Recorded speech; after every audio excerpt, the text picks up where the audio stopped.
I'm Kathy Hansen, and my husband and I, Dave and I, live in Elmhurst.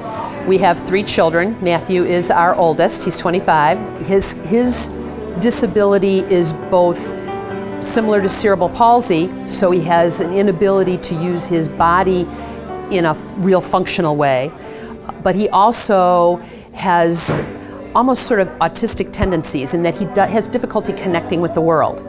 He also cannot speak using his voice. There's an awful lot you have to learn.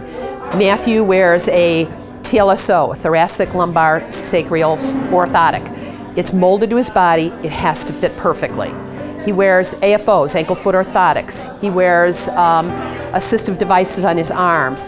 He has the wheelchairs molded for his body. There's a lot about Matthew that needs training and consistency.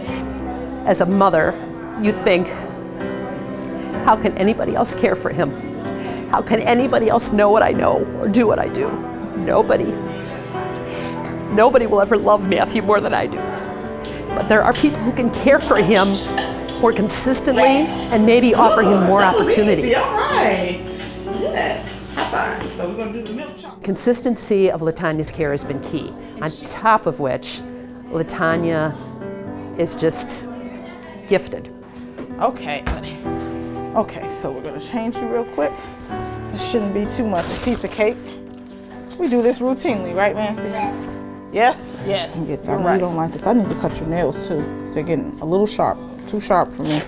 She has enabled me to allow my adult son, my 25-year-old son, to begin to have an independent life. I want to make sure that he has the proper care. I want to make sure that everybody knows how to do what I do. You know, it's not an easy job, so it takes time and effort and practice. You can't just get this overnight. You know, one thing I find probably the most difficult is being away from him, because I don't know, even when I'm gone, it's like, you know, even for temporary, you know, if I'm gone a few days, I'm worrying like, okay, who's taking care of him? What are they doing with him? Are they engaging them? Are they doing this? And it worries me that, you know, at some point I am going to leave, and then, you know, everything's just going to fall by the wayside, and it's not going to be as effective. You know, the people that I've talked to and worked with that have come and gone, hey, they can't live off of it. They don't want to deal with all of the extra that comes with it. So it's like, what do I sacrifice? What do I compromise in order to get what I need?